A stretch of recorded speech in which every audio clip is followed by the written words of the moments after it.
What is up YouTube? This is AVAULT here, back in today with you guys another new Speed Duel Match 2 video. So first of all, happy holidays, happy new year to all you guys out there. Really excited, hoping for more Speed Duel stuff to come out within the year of 2020, but we haven't heard anything yet, at least not within the time I was making this video. So I'm really anticipating that. We're hoping we get some new things or new sets coming along. But anyways, today we are playing the Magician of Black Chaos Ritual deck against a long time no see Gearfried Swordmaster deck right here, which is really interesting. I really like this duel. It was really fun. So please keep in mind that we're still here playtesting. I am at least playtesting new stuff that came out with Trials of Kingdom. I really wanted to make a Magician of Black Chaos deck work. Pretty bummed down that we didn't get a skill based of that or anything some sort to really boost it up, but here it is. This is the best version I could really make, and let's just go right into it and see this match duel right here. So we did win the stone paper scissors and we are going second. The skill we are playing is right here. It's going to show up in a moment. Is Emma, of course, and Ritual Ceremony Emma. Basically what she does, this card came out during the sneak peek up for the Trials of the Kingdom. Really neat skill, highly recommend it for ritual decks. Activate the skill during your main phase. Once per duel, review one ritual monster from your hand and add one ritual spell from your deck to your hand that can ritual summon that monster, which is really neat. Initially I did wish it was like twice per duel, but I kind of realized how good and consistent this skill can actually become, which is really cool. A really consistent deck, honestly, and you guys can see right here. We're just gonna show them how it's done right here. Immediately all you need is basically what you want to do is grab the Magician of Black Chaos as much as possible. Right here you guys can see we have like 3 on our hand already, but that's the main goal. You need to see it as soon as possible, as fast as you can, so you can immediately use the skill to review and Magician of Black Chaos to get your black magic ritual. Side note, you always want to do that as soon as you can, no matter what. There's no excuses. There's really no point delaying in the skill whatsoever. It's a very powerful early game deck, just so you guys know. And yeah, the reason why is because you want to get these cards as fast as possible, so you thin out your deck, so you get access to drawing into your other cards that can't be searched. Basically, drawing into any of the cards that are searchable. It's just the worst thing you can actually imagine to have to do. So we immediately play our black magic ritual. The Spirit from the Dark is a great monster for this deck to be used for tribute. It's exactly level 8, which is same as Magician of Black Chaos, so instantly we can bring him out. I'll go in further more detail why I play this card in the deck profile video rather than other cards, and I will go in specifics. And just so you guys know as well, the deck profile, as always, will be posted a few days shortly after this video, so be sure to hit that subscribe button, like this video to stay tuned, and don't forget to click the notification bell so you guys will be notified immediately when the deck profile does come out. So stay tuned once again. Anyways, let's go into it. We have OTK potential right here, 1400 and then 2800. That's basically 4200 right here. They Dust Tornado our Windstorm right there. They basically take that, the first one, and then they don't take our Magician of Black Chaos because that would be the game winner for them right there, and they Sphered us, of course. Makes total sense. Otherwise that would have been a perfect OTK for us immediately, showing the high potential of this deck. They summon Command Knight, which is at 1600, and they swing into our Senju, making us take 200. That's fine. Right now our hand doesn't look that great, honestly. We did draw into, like I mentioned earlier, we did draw into the monsters that we want to search off of instead, but we just have no other choice, so we're just going to keep swinging in right here and see how it goes, dealing damage to them and slowly grinding off. And right here they actually play Last Gamble. Some of you guys have seen the Gearfried Swordmaster deck from a while ago when Scars of Battle was released. I play Last Gamble, and the opponent also plays Last Gamble right here. Makes total sense. They pay their life points, they're gonna use it, they're gonna roll, and they roll a 3, which is all right, but I guess they did have to use it. They have no other choice. They only have like a Sword of Dragon Soul and Gearfried the Swordmaster basically there, which makes total sense, I guess, because it's they're not useful cards. So they're able to summon Command Knight in tap position. They're really confident, which is very scary for us because we don't have many backup plans at the moment. We're pretty much bricked at the moment with our cards and with the cards we have in our hand. But we're gonna swing in, attack, and see what they do. They kunai us, sure. Magician of Black Chaos is just pretty good in terms of it has no skill or any type of effect, but with its space stats, it's quite good for this meta at the moment. You know, you can run over almost any monsters. Not many monsters can easily run over it itself as well, which is really cool. We drew into Senju, you know, we can't use its effect, but we're just gonna try to swing in for game. They only have 100 life points left right there, and they kunai'd us here once again, and you know, very close. We're trying to get that game winner, but last gamble's good. It made them, you know, they were probably being sure loss at the moment if they didn't use it, because they got access into more cards, and now they're swinging in with a Command Knight once again with 2,600 attack, with us taking 1,200 right here. Drew into Black Magic Ritual, which is really nice. We're just gonna use that immediately to pitch our Despair from the Dark into the grave as fast as we can. We don't need it in our hand. There's no point keeping it ever. And then we're gonna start swinging in once again. Magician of Black Chaos is at 2,800, attacking into the Command Knight with 2,600. We're gonna keep attacking into them, hoping for game, and we do game them right here, which is really good. So you guys can really see, even the first duel, you know, it's very fast to summon Magician of Black Chaos with this deck. The consistency, that's the whole goal of this deck, to bring this high attack powerful monster into the field as soon as possible and start swinging in, even potentially for an OTK right here, which is really neat. So side deck, once again, if you guys want to see the full side deck, be sure to stay tuned for the deck profile, so be sure to subscribe and hit that like button. The deck profile will feature the full side deck and extra deck and everything with the whole recipe overall. So what did we side in here? We actually sided in, just so you guys know, we probably side in RFI and Warrior Elimination, since we're against like a full Warrior type of deck. We can kind of tell for so far, and you know, these cards are definitely gonna be useful when we're playing against their deck. Side deck's over, and of course they choose to go second. They want us to go first. Keep in mind there is 21 cards in this deck. Once again, when in the deck profile video, I will explain why we play 21 cards rather than just a regular 20.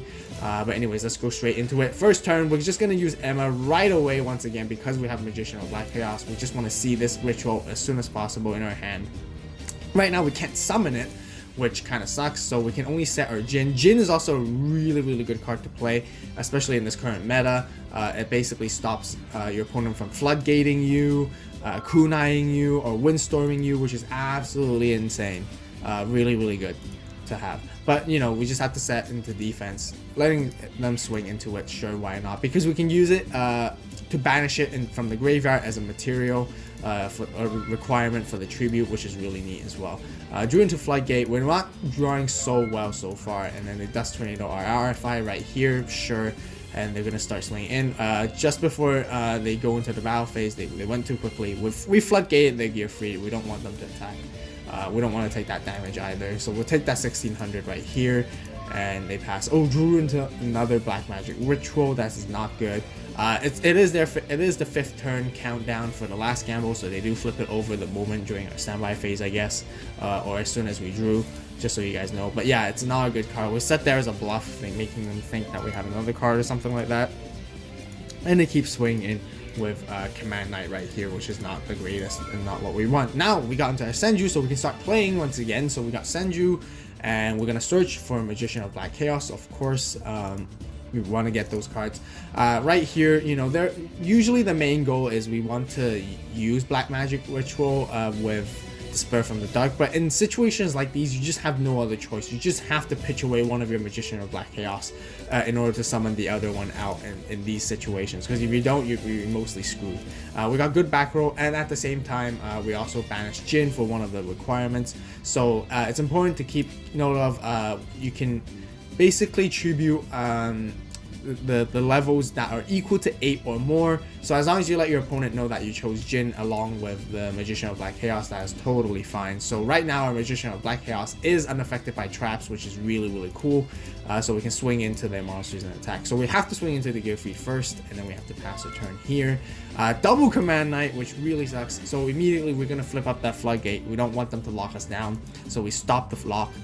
We'll let them attack into our Senju. We're down on life points. They have the advantage this game so far for this duel. Drew into another Magician of Black Chaos. You know, draw's not that great for this duel at the moment, but we still have to continue to swing in and attack the other Command Knight. We're not afraid just yet.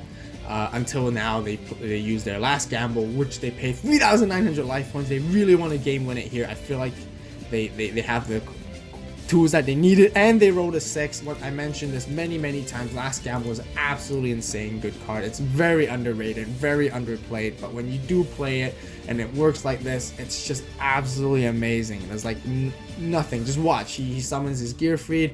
He uses the release restraint to bring out his Swordmaster, double Dragon Soul Sword, I believe. Sorry, just one Dragon Sword of Dragon Soul, sorry. And basically, essentially, it gives him 700 attack. Initially, I thought, what's the reason of adding this card? Is, you know, it doesn't do anything.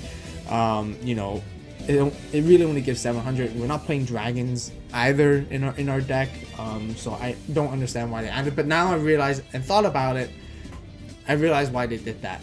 Well, first of all, some of you guys might be thinking Bashing Shield is just much better. Bashing Shield, you can't use it on Swordmaster. That's the downside. Then that basically there's no point playing Bashing Shield because you can't equip it to Gearfried, the normal Gearfried. You can't equip it to Swordmaster. You can only equip it to Command Knight. Sure, that'll be it. But your whole point is you want to equip the Swordmaster, and I understand that now. Swords of the Dragon Soul is basically the second equipped skill or equipped spell out there that gives the highest attack other than Bashing Shield. Personally, I would probably sometimes even play Gravity Axe or maybe Bow, Wicked Flame, something like that. But you have to discard a card from your hand, which kind of sucks. But you know, you want that whooping 700 right here. Gearfried is at 3,300 with the equip, and then basically with Command Knight's extra 400, it's at 3,700 attack, and game here for us. Back again once again with the full deck and the side deck. Be sure to stay tuned for the deck profile that's gonna come out in a few days. So we're gonna keep our warrior limbs that we didn't drew into yet, and our RFIs. Just so you guys know, we do have to keep those in. We do need those cards. We don't want to get command locked at any time. RFI is gonna put it down as well. So game 3 right here, 1-1. We do let them go first, and they set one card and pass their turn. Right here, our hand looks okay. You know, here's sort of an ideal hand. So Senju almost equal gives you 2 cards from your deck to your hand. That's why it's so good and so fast and consistent. Again, you know, we play Senju, immediately use Emma to basically search, and then we use we use Senju to immediately search Magician of Black Chaos, and then we use Emma to search for our spell that we need. So you can see how fast it is. And right here in our turn, we just gather 2 extra cards. Absolutely great. We can play around this, and once again we have a potential OTK unless if the set card stops us, and we summon our Magician of Black Chaos with 2 good backrow cards, and we're just gonna swing in and see if we can go in for game right here and attack. Do they have a sphere? Yes, once again they do have a sphere, and if they didn't have it, or they don't have a kunai or anything like that, it's a game winner for us. You can see how powerful this deck really is in the early game. If your opponent doesn't play any defensive cards like I said, Sphere, Windstorm, and Kunais, and they don't have it drawn to it into their early game, we can simply OTK them right here, which is really powerful. Sonic Bird, we also play this as well because we want to search our spell, and we're having a really good advantage in our board at the moment. We're just going to keep pressuring them, try attacking for a game and see what happens. They kunai, sure, we'll keep attacking with Senju, and then we'll attack with Sonic Bird and probably go for a game right here. And as you guys can see how powerful and how consistent this Magician of Black Chaos deck is. It's really fun to play. Honestly, I highly recommend you guys to check it out. Although there are more cool things I want to show you guys that this deck can sort of do, but you guys can get the gist of it. The whole idea is to basically bring out Magician of Black Chaos as soon as possible and attack. You guys can also see right here, we do play Book of Life and Haunted Shrine that we said it earlier, just to bring out our Despair from the Dark in the graveyard to make this deck still playable, viable in the mid game. This deck is very weak in the late game, I would say, because once they go over your Magician of Black Chaos, there's nothing else you could really do. So I will say, if you do run into Blast Spheres, Yomi ships, and stuff like that, Man-Eater bugs, they're really tough to go against, because you know you pay a lot of cost to bring out your boss monster, and all it takes is just one annoying monster the opponent has to get rid of it, so it makes it tough. So that's why we do play Book of Life and Haunted Shrines, to basically allow to make our Despair from the Dark useful overall. So that's one quick tip of why and how you play this deck. For all of the full ratios and the full deck profile, once again, be sure to stay tuned. We will showcase you guys the full deck profile. So don't worry, once again, be sure to subscribe and stay tuned and click the notification bell. So I hope you guys enjoyed this speed duel match right here. This one's going to be a little bit fast because of how powerful Magician of Black Chaos is with all that damage. Games end fast with this deck. It feels really all or nothing as well, just so you guys know. So yeah, if you guys enjoy the speed duel match, be sure to hit that like button. Really helps. Comment down below what you guys think. Have you guys tried to build your own version? What's the best version you guys have? Any tips and tricks you guys might do? Share your thoughts and ideas. I would really appreciate it. And once again, really helpful if you guys would subscribe to the AVAULT channel. It would be really great. If you guys do want more speed duel content here, subscribing is the best way to let me know you guys want more of these videos to come out, you know. So once again, for those who are already subscribed and supporting the channel, thank you guys so much. Once again, you guys have happy holidays, happy new year wherever you guys are celebrating. You know, have a great new year, great start, and you know, always have a great day, great night wherever you are. And this is AVAULT signing out.